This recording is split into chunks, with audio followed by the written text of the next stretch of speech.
ওকে, এই পর্বে আমরা দেখব সাকশন লাইন অ্যারেঞ্জমেন্ট। আমরা যখন ফায়ার পাম্প ইনস্টলেশন করব, পাম্পের সাথে যে আমাদের ফিটিংসগুলো থাকবে, গেট বাল্ব, ওয়েস্টেনার, এরপর হচ্ছে ফ্লেক্সিবল বিভিন্ন বিষয় থাকে আমাদের সাকশন লাইন এবং ডেলিভারি লাইন। তো এই পার্টটা পুরাটাই সাকশন লাইনের জন্য। এই সাকশন লাইনের একটা বিষয় আছে, সেটা হচ্ছে 10D মেথড। তো 10D মেথডের কথা বলা হয়েছে।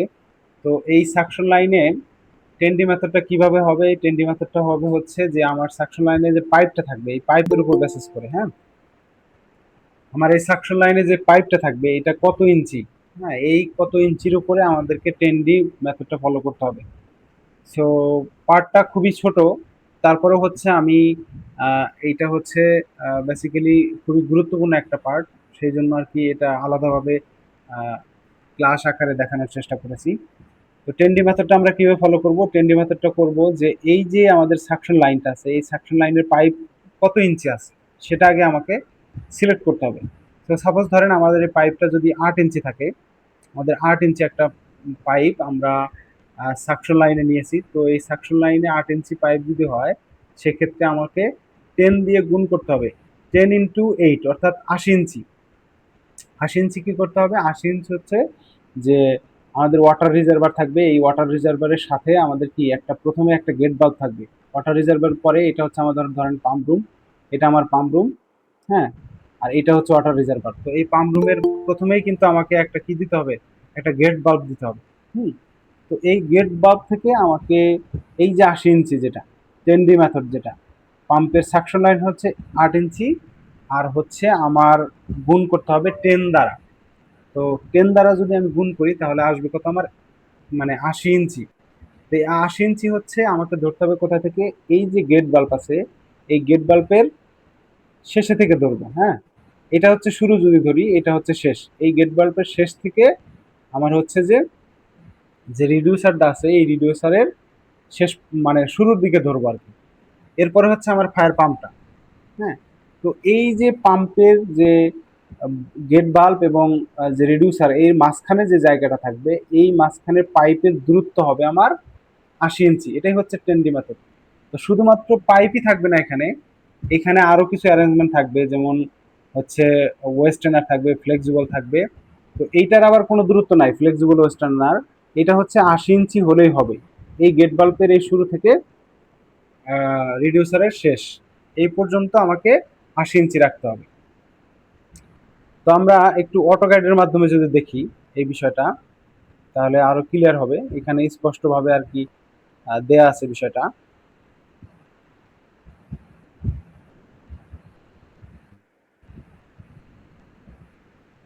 তো এটা হচ্ছে আমার একটা পাম্প রুম। তো এখানে আমার ইলেকট্রিক, ডিজেল, জকি তিনটা পাম্পই আমি এখানে রেখেছি। এটা হচ্ছে আমার ওয়াটার রিজার্ভার ট্যাঙ্ক, আর এইটা হচ্ছে আমার সিঁড়ি। আমার সিঁড়ি দিয়ে আমি হচ্ছে পাম্পের বেসমেন্টে নামলাম। এখানে আমি একটা নামার পরে হচ্ছে যে প্রথমেই আমার মানে এটা হচ্ছে যদি নিচের দিক থেকে ধরি, প্রথমে আমার আছে হচ্ছে ইলেকট্রিক পাম্প, এটা হচ্ছে পাম্পের অংশ এবং এটা হচ্ছে মোটরের অংশ। তো রিজার্ভার থেকে আমার প্রথমে হচ্ছে অ্যান্টিবটেক্স প্লেটের মাধ্যমে শুরু হবে। তো অ্যান্টিবটেক্স প্লেটের একটা ক্লাস আমার আছে, আপনারা চাইলে আমার ফেসবুক প্রোফাইল সবার কাছে শেয়ার করেছি, আপনারা চাইলে এখান থেকে দেখে আসতে পারেন। অ্যান্টিবটেক্স প্লেটের A to Z ওখানে আলোচনা করা আছে। এটা হচ্ছে আমাদের অ্যান্টিবটেক্স প্লেটটা। তো এই অ্যান্টিবটেক্স প্লেট থেকে আমার আসলো এখানে হচ্ছে আমার যে ওয়ালটা, হ্যাঁ, এই ওয়ালের পরেই হচ্ছে আমার গেট বাল্ব, হ্যাঁ।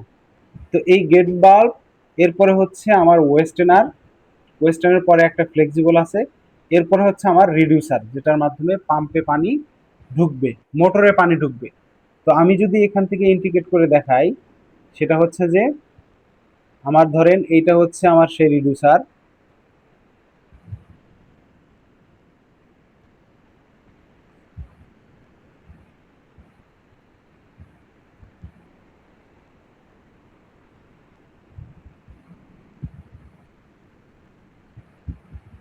আশা করি সবাই ক্লাসটা দেখতে পাচ্ছেন ঠিকঠাক মতো, কোনো প্রবলেম হচ্ছে না।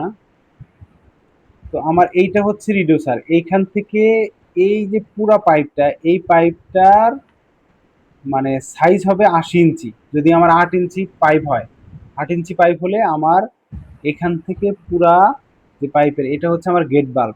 এই গেট বাল্বের যদি এটা শুরু ধরি, এই গেট বাল্বের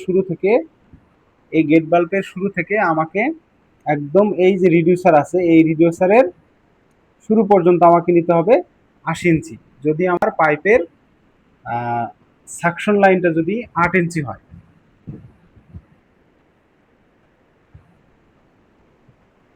এটাই হচ্ছে বেসিক্যালি আমাদের 10D মেথড, এটাই আমাদেরকে ফলো করতে হয়।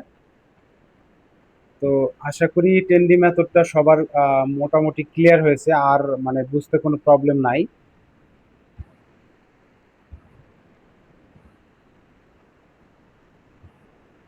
ওকে, আমরা আবার স্লাইডে চলে আসলাম। যে এইখানে যদি কারো কোনো কোশ্চেন থাকে আমরা কোশ্চেন নেব। কোশ্চেন পর্বটা একটু শেষের দিকে নিব। আগে দেখে নিচ্ছি আমার ক্লাসের কত মিনিট বাকি আছে। যে 9 মিনিট বাকি আছে।